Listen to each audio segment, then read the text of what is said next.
I think it's a great question, and it nearly comes back to the discussion we had earlier in relation to FlexiPod in terms of how you do it. My viewpoint has always been try vanilla first. So take what's working and see how easily you can integrate that into your business.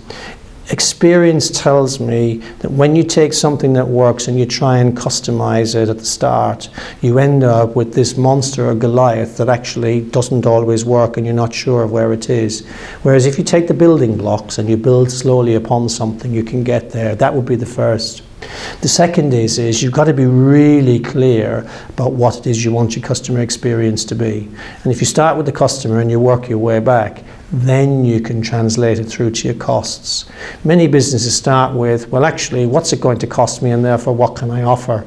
You have to start with the customer in mind and say, what does a great experience look like for a customer? And work your way back and nearly backwards from the bedroom back to the supplier, and understand all the transactions and movements you have of a product to deliver it, pull them together, and then you've got a framework in which to try and do it.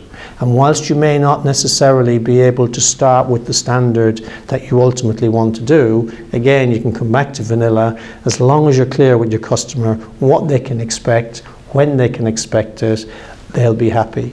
Because the one thing customers continually tell us, and they've told me in my previous life in Argos, I tell myself it every single time, it's all about conditioning. So tell me when you're going to come, and come when you say you are. Because there's nothing annoys me more than I take a day off, a morning off, or waiting for you, and you don't turn up.